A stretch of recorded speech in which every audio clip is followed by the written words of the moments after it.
After dealing with the possible poltergeist attached to my daughter's yoga ball, and seeing a cloaked skeleton and demonic figure in my new home, I honestly couldn't predict how it could get much worse. But somehow, it did. The first incident happened to my eldest daughter. She was lying in her bed asleep when she started having a terrifying nightmare. In the nightmare, she was laying in bed asleep on her stomach, with her right arm hanging over the edge of the bed. When suddenly, she felt a hand tugging on her arm, trying to drag her onto the floor. She tried to fight against it, but then more hands began clawing at her arm and pulling her. When she finally awoke from the nightmare, she ran to my room crying, and we both noticed that her right arm was covered with burning, deep scratches. The incident was horrifying, and I was scared for my daughter, but you never know just how scary something is until it happens to you. This occurred about a year later. I was asleep in bed when I too began having a terrifying nightmare.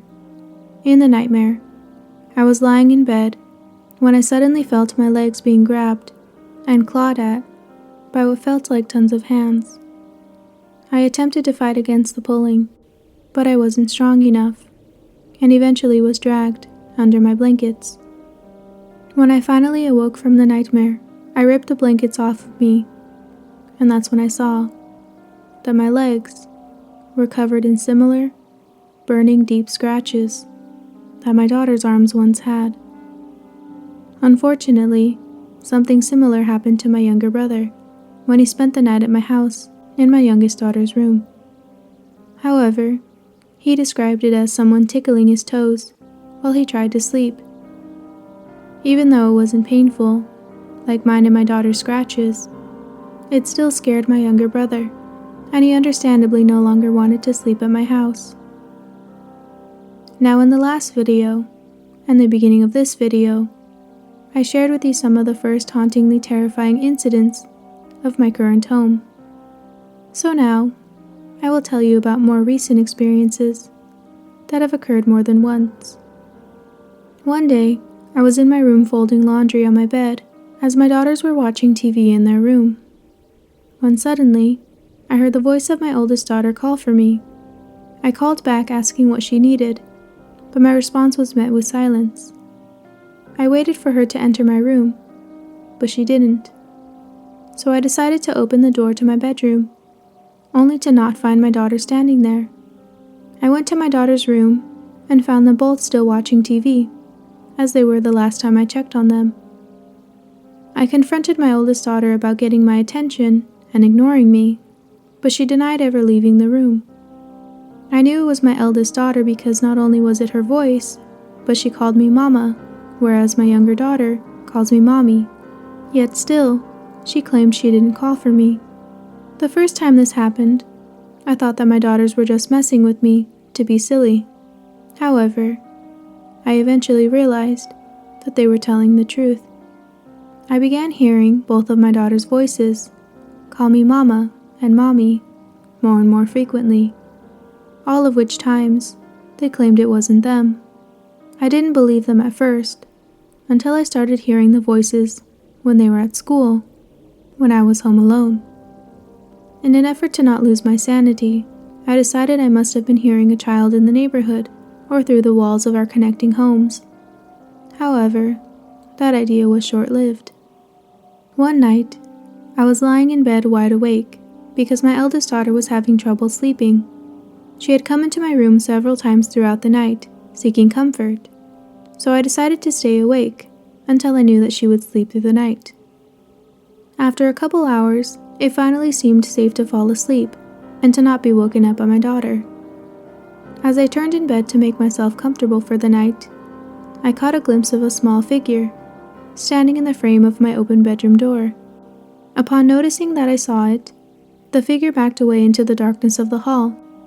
However, it was still illuminated by the light from my bedside lamp that I hadn't yet turned off.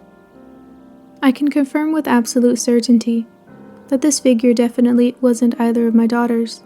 It was a little girl, but she was around the age of 3 or 4. She had short blonde hair with bangs pale skin, blue eyes, and was wearing a white nightgown with a lace trim around the collar. I knew I wasn't dreaming because, as I said, I hadn't even fallen asleep yet. So I sat in bed shaking with fear as I stared at her, and she stared back. Eventually, after what felt like an eternity, she disappeared as quickly as she had once appeared. After the fear of what I experienced settled in, I was then overcome with sadness. This was the little girl who had called me Mom all those times.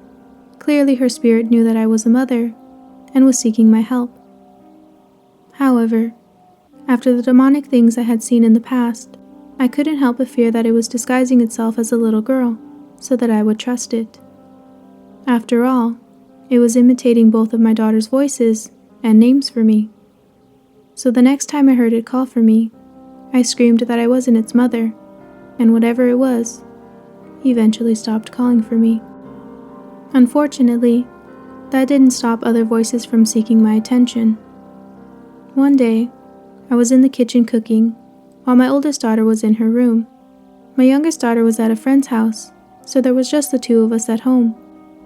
I heard my daughter in her room singing along to one of her favorite 1950s classic songs, as she did so many times, and I began singing along with her as I cooked. Without noticing, I eventually was singing alone, and my daughter came into the kitchen. She laughed and asked what I was singing. I admit I was a bit off tune, so I responded that I was singing the song she was singing. She looked at me with a puzzled expression on her face and said that she was in her room doing homework and wasn't singing at all. I knew what I had heard, but I also knew that given the hauntings of my past, my daughter was definitely telling the truth. A similar incident occurred sometime later, but with my youngest daughter, who I thought was singing, but wasn't. As strange as it was, I was just glad the voice was singing and not calling me Mom. Hearing voices eventually stopped for a good while. That is, until a few years ago. One day, while my parents went to the casino, I was asked to watch my younger brother, who didn't want to go with them. As I mentioned in my haunted apartment story, my younger brother has Down syndrome and was the one being haunted by the spirit of the previous lady tenant of that house. That day, him and I were the only ones home, because as I said, this was a few years ago, and my two daughters no longer live with me. We were on my couch watching TV, when suddenly I saw my brother turn his head to look behind him. I didn't even need to ask why he did so, because I heard it too. We both looked at each other frightened. As clear as day, we heard a mumble of several voices behind us that didn't coincide with the movie we were watching. The thing is, I had heard this a few times before, but I never told anybody, so seeing my younger brother react to it confirmed that I wasn't just hallucinating. I then got even more validation when my daughter was home visiting me from college. She and I were watching TV when I saw her quickly whip her head around to look behind her, in the same fashion that my younger brother had. I hadn't told her about the new voices, because I didn't want her to worry about me living here alone, but she found out on her own. I looked at her and explained to her that what she had just heard, I myself had heard a few times, as well as her uncle.